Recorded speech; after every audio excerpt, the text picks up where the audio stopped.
This bulletin proudly brought to you in association with Alex Campbell's Menswear.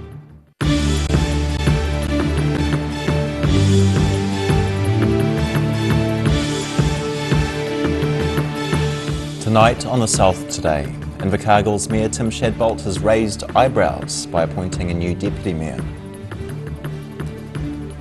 A Dunedin business seeks permission to harvest more seaweed from Otago Harbour. And two Dunedinites believe a breath test to detect COVID-19 is a game changer.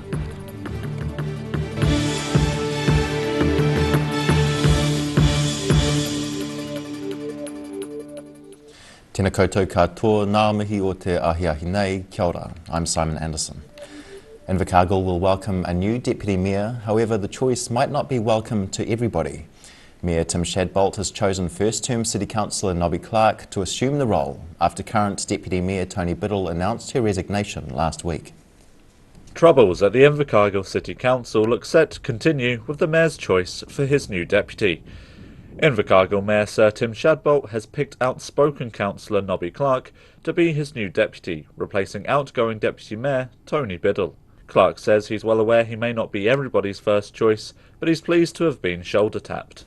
I suspect some of my colleagues will not be pleased with the appointment.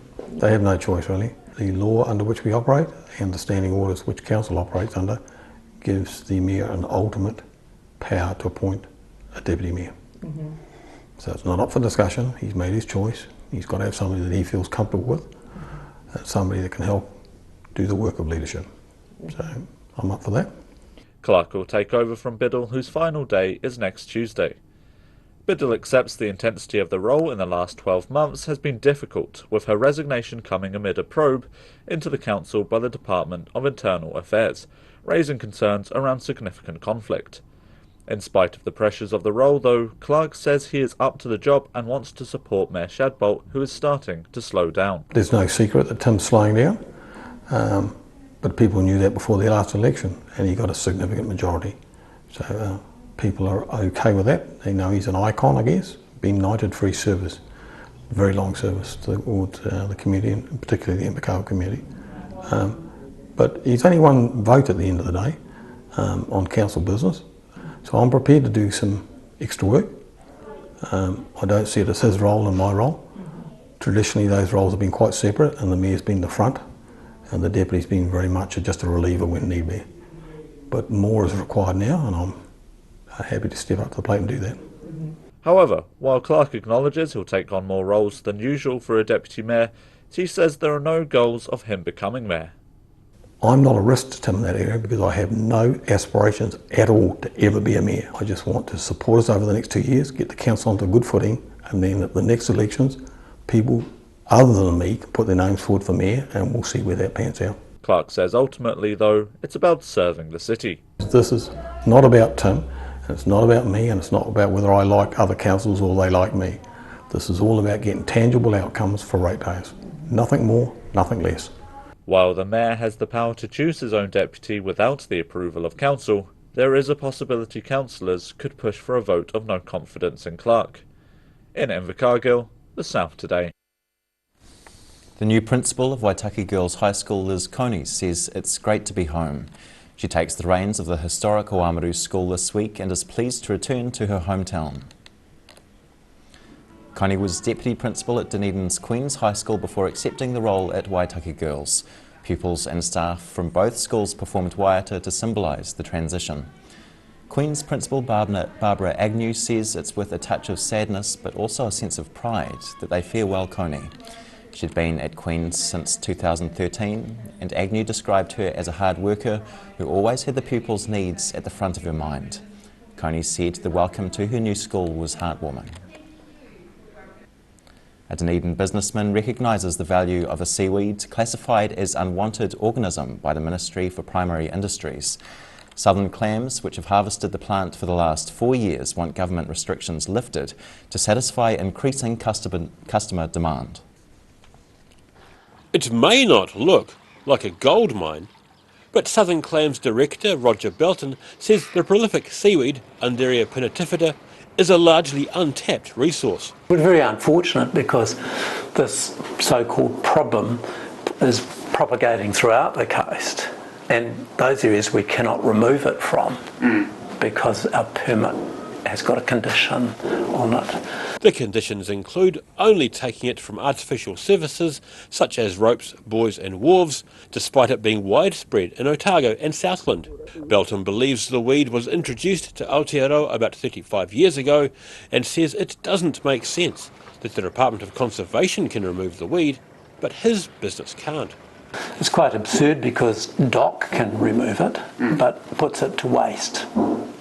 So good taxpayer money goes into the rubbish tip, whereas we could be using our time and our resources to develop a really valuable product for New Zealand. All the attempts to eradicate Undaria have been resoundingly unsuccessful, and he says the Ministry for Primary Industries policy is now around controlling it.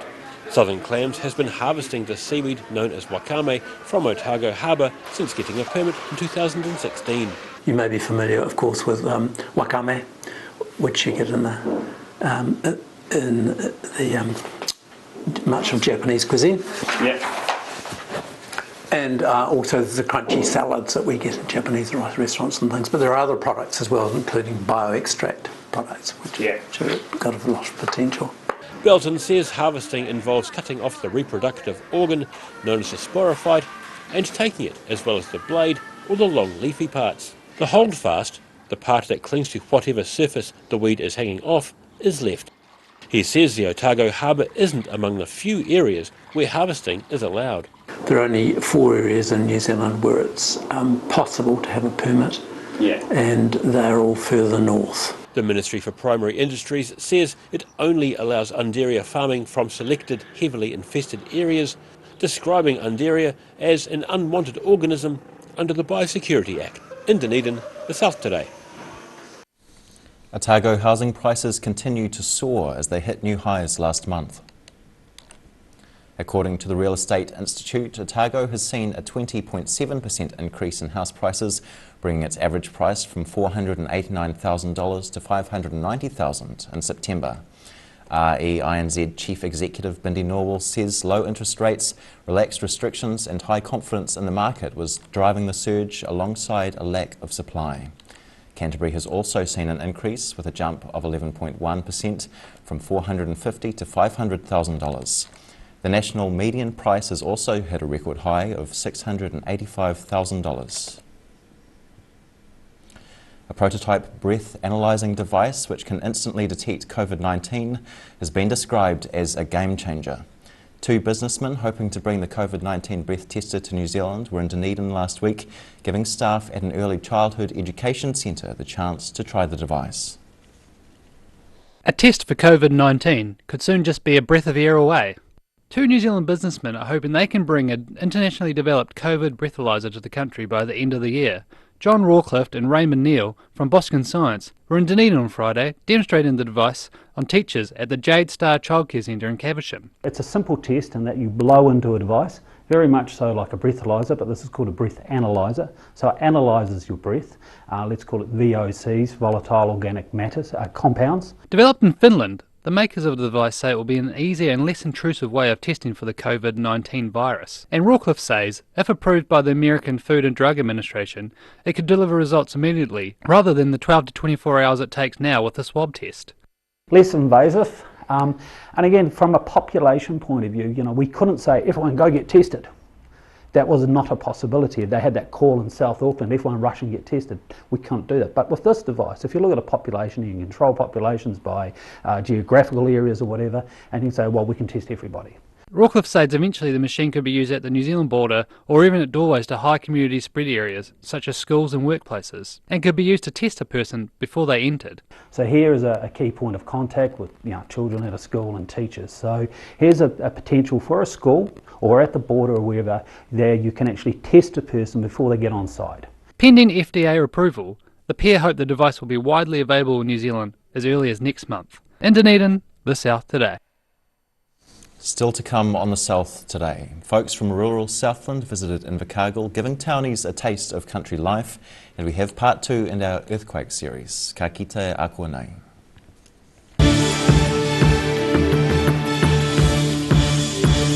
All new episodes of Put Some Colour in Your Life are now screening on Channel 39. Take a look at Australian artists and the techniques they use in their studio. Put Some Colour in Your Life, Tuesdays, 7:30. Hi, Alec Campbell Menswear. We're back in George Street on the corner of Hanover Street. Come and check out our big store. It's a big space full of bargains. Now look at these shirts. There's shirts for everybody here. Look at these MERINO pullovers, stacks of moleskins, literally tons of trousers. Check out these big racks of sports jackets.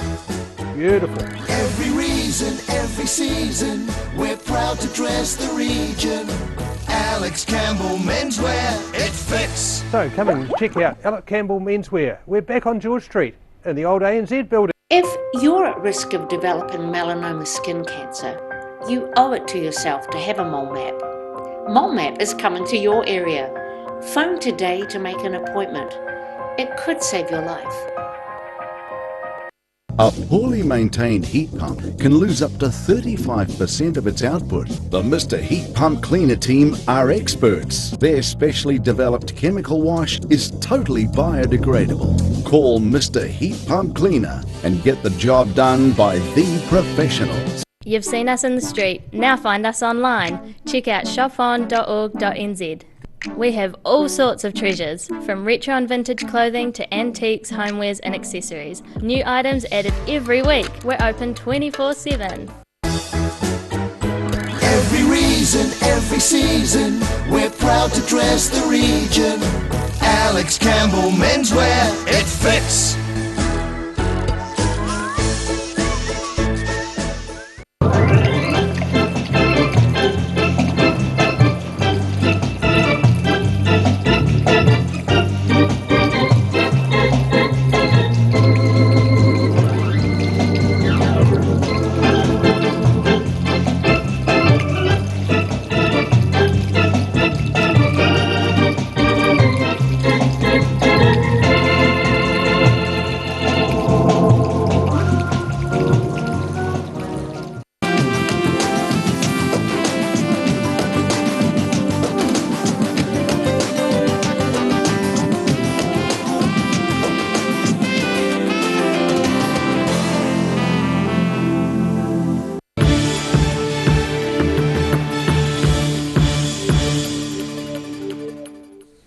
Hoki mai anō, welcome back. The 53rd annual Waimati Spring Shears Competitions was held over the weekend. This year's event comprised a few new features, including the winter comb shearing final. Waiting for their short back and sides. These soon-to-be shorn sheep are in the holding pens at the 53rd annual Waimati Spring Shears Competition held over the weekend. Plenty of people come. Good turnout yesterday. A lot of support from just people want a day out on it, having new events, keeping the circuits going, sort of made pretty good. Waimati Springs Shears President Warren White says the event is striding into the modern era, being live streamed on its newly minted Facebook page. Live streaming's been unbelievable. We've got a good young fellow that knows a bit about computers. There's another old fellow that's learning a bit. Age wasn't a barrier to many competitors, including a couple of older hands, both in their 80s. There were new features at the Waimati event after organisers successfully applied to run the winter comb competitions. Yeah, yesterday we started with the New Zealand winter comb title, which MERINO used to have, and now when we applied for it and got it, and that was the first leg of the National All Breed Circuit. The next events on the shearing calendar are due to be held at the Christchurch show in November. In Waimati, the South Today. Both Federated Farmers and the Southland Chamber of Commerce have hosted a town and country hui in Invercargill. The organisations hoped the event could promote mutual understanding between the urban and rural sectors. Tractors, red band gumboots, a barbecue and spring lambs were all featured as part of a meeting between town and country folk in Invercargill. Come to hear about the freshwater package and what that's about, what it is and how it's going to impact Southland. Also to hear about lots of the great stuff that's already going on to benefit freshwater in Southland, and finally to hear from Laura Douglas, who is going to talk about how to be resilient through change and uncertainty and give people a bit of a boost. Federated Farmers Vice President Bernadette Hunt says the event is a show of unity and camaraderie in Southland, and a chance for everyone to learn about how freshwater legislation may affect them. When the farmers sneeze, the whole economy catches a cold. So this is about everybody coming together, recognising that it's important that farmers can be successful and do what they need to do. But we also want to protect freshwater as well, and there's loads of ways we can do both. Southland is one of New Zealand's clearest examples of where country and city dwellers rub shoulders. Southland Chamber of Commerce Chief Executive Sherry Carey says the rural sector significantly contributes to the local economy. Our economy is cushioned by the rural sector, and so we need these guys. The whole region needs them, so we need to be supporting them. They supported us through COVID. That's why our economy hasn't tanked, and so we need to turn out today and show them that we're grateful. Hundreds of farmers and their families arrived in farm vehicles and enjoyed a barbecue with live music, while the children enjoyed a bouncy castle, face painting, and there was a farm animal petting zoo. No, you'll come out if you're going to do that. Not nice. To give townies a taste of country life. In Invercargill, the South Today. Tonight we bring you the second of a 10-part series on Dunedin's risk of an earthquake, similar in magnitude to the ones that damaged Christchurch 10 years ago. One expert says South Dunedin could well be affected by the same type of liquefaction that affected some areas of Christchurch. University of Otago geology professor Mark Sterling says the Akatori Fault, running for 70 kilometres along the coastline south of Dunedin City, has ruptured twice in the last 1,000 years, and it could well move again with destructive force at any time. It would mean quite a lot of damage if there was an Akatori earthquake tomorrow or whatever. It would cause a great deal of damage. While Dunedin city centre is built on bedrock, Civil Defence Emergency Management Officer Glenn Mitchell says his organisation is aware the suburbs in South Dunedin could be badly affected by the same shaking and liquefaction that wreaked havoc in Christchurch's eastern suburbs. We relate, I guess, the South Dunedin to the eastern suburbs of Christchurch. We're going to go through the same experiences. In recent years, scientists have been studying what lies under South Dunedin's surface to better understand how the area would cope in a major earthquake. And local MP Claire Curran says it's about time. I'm really pleased that GNS and the university are spending more time out here and actually seeing this part of the city as being really worth investing some time and attention and money in doing research. But no matter where they are, New Zealanders are encouraged to have a supply of food and water, as well as flashlights, matches and candles handy, just in case. Dunedin Mayor Aaron Hawkins says incidents such as when flooding closed the only route between Christchurch and Dunedin earlier this year showed how quickly supermarket shelves can run out of bread and milk. The modern way of hunting and gathering is going to the supermarket, but you don't think necessarily which of these things has come from Christchurch and which of these things has come from Portsmouth Drive and which of these things has come from wherever until you turn up and the cupboards are bare. A survey 2 years ago showed about 90% of people in Dunedin thought they were at risk of an earthquake. And Glenn Mitchell says that's actually a positive thing, as it will make people more likely to be prepared. He also says studies after the Christchurch earthquakes showed that areas which had strong community spirit fared better than those that did not. By and large, they were coping well. It was quite a positive experience to see how people were responding and helping each other out. It gave me, I guess, a sense of confidence that we could pretty much deal with anything. In Dunedin, the South Today. After the break on the South Today, we visit a welcome forest designed to make people from overseas feel at home, and we take a look at the weather. Hea koko ake nei.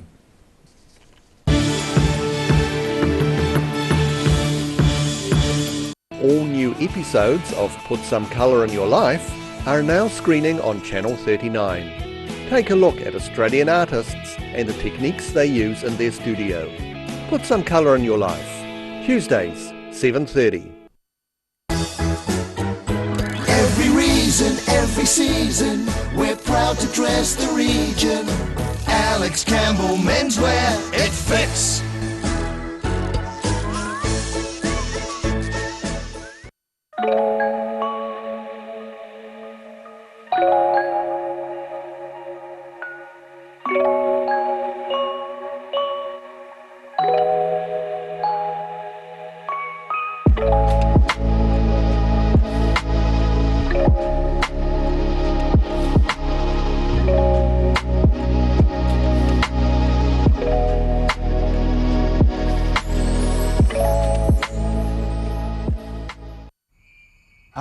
TV, our favourite babysitter, but it can be tough keeping up with what our tamariki are watching.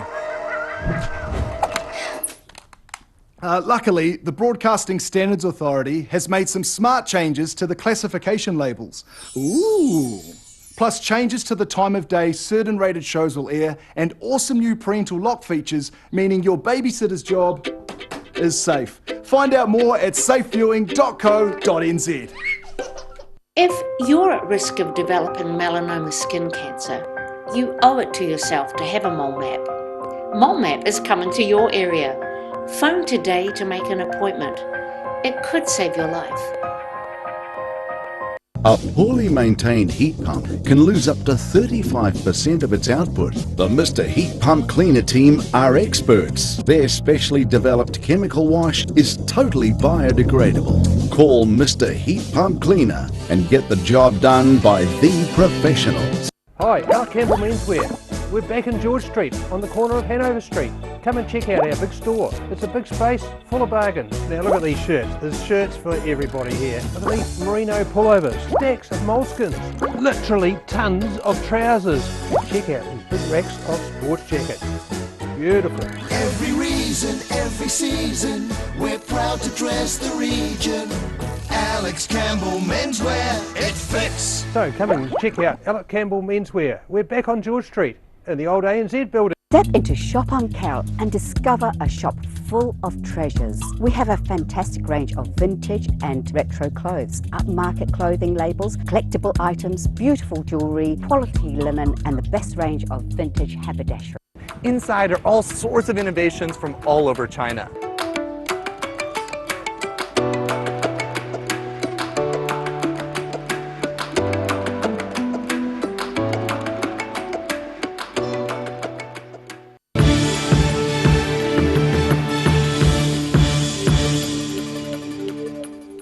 No mai nor. The first planting of a welcome forest began in Queenstown on Saturday. The initiative is designed to help immigrants connect with their new home. This dry patch of felled pine trees in Jardine Park in Queenstown's Kelvin Heights is set to become a verdant forest thanks to a tree planting program which began on Saturday. Project Crimson Chairman Joris de Vries says it's hoped the Welcome Forest will allow people to symbolically plant their roots in Queenstown. Well, it's basically creating a place where migrants or newcomers to a region or district can put down roots, it's a kind of investment in the place for them, but at the same time it's an opportunity for the community to acknowledge and welcome migrants and newcomers. The forest will eventually number 1,000 native trees, which include kowhai, matai, mountain beech and cabbage trees, all donated by Z Energy. We've had people from really all over, Argentina, India, China, the Philippines, Brazil, Ireland, America. It's been interesting to see just how many people here are migrants and who've really valued the opportunity to help create this forest, which we hope will go on for many, many years to come. The forest will be looked after by the Wakatipu Reforestation Trust and is strongly supported by the local council. De Vries says he's hoping this initiative will be duplicated across the country. This will really stand as a challenge to other areas, other councils, other communities to do the same all over New Zealand. The vision is to essentially have a national welcome forest with local forests around the country. This is the fourth welcome forest planted in New Zealand, with others in Auckland, Wellington and Christchurch. In Queenstown, the South Today. Is now recapping tonight's top stories on the South Today. Invercargill's Mayor Tim Shadbolt has raised eyebrows by appointing a new Deputy Mayor, saying it's within his right to do so. Dunedin businesses' request to harvest more seaweed from Otago Harbour is declined by the Ministry for Primary Industries. And two Dunedinites believe a breath test to detect COVID-19 is a game changer in their fight to fight the pandemic.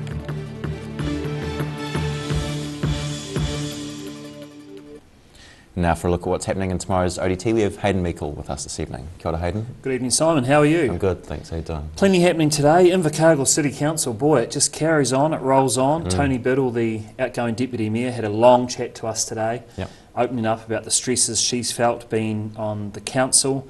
Long chat with her, and we are also today just had a chat with Sir Tim Shadbolt, the Mayor, obviously, so lots more to come on that issue in the coming days. Vintage cars, who doesn't love a good vintage car? Big rally coming this weekend, and we feature the story of a very fascinating car on page 1. And another great yarn out of court today. A police officer who had a weapon pointed at him had a chance to read out his victim statement today, and a bit of a heart-to-heart with the man who was charged. So a really interesting story, and a bit of an insight into police officers and what they go through. So some good front page yarns and good yarns right throughout the paper. That's great, Hayden, thank you. And time now for a look at tomorrow's weather. Tonight's weather proudly brought to you by Mole Map. Starting with today's southern view, flags against a blue sky in central Dunedin. Looking at the situation, cold tomorrow as southwest airflow increases over the region, and while the weather clears Thursday, the cold remains. Watch out for frosts on Thursday night. Starting off at the northwest of the South Island, Greymouth 14 degrees with rain and similar in Westport, 1 degree cooler on 13. To the northeast, 16 degrees and showers throughout the day for both Nelson and Blenheim. In Canterbury, it's rain throughout with 12 degrees for Kaikoura, Christchurch 10 and Ashburton moving into the single digits with only 8 degrees. To the southern towns, it's 10 degrees and showers for all as fresh southwesterlies also hit the Catlins and Balclutha. And it's southwesterlies and showers clearing for all in central Otago, Te Anau, one warmer than the rest on 10 degrees. To the northern towns, they experience southwesterlies and showers too. The coast a little warmer, Timaru and Wāmaru on 13 degrees, Twizel and Omarama on 11 and 10.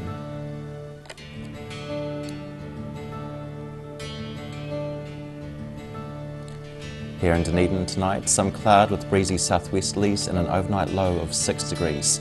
Sun at first tomorrow, but cloud covers the late morning as rain and strong cold southwest winds develop. The wind does ease during the afternoon as rain eases to showers, a high of 12 and a low of 8 degrees.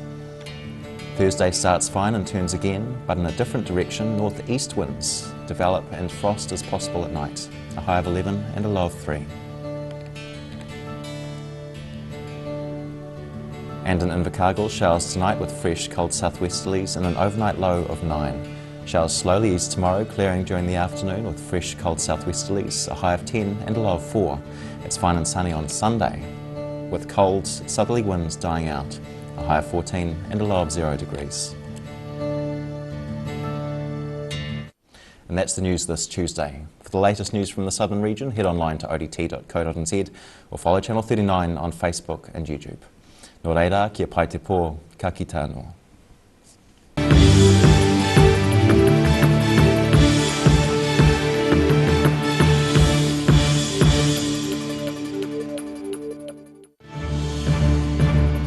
This bulletin proudly brought to you in association with Alex Campbell's Menswear. Supporting local content so you can see more of New Zealand on air.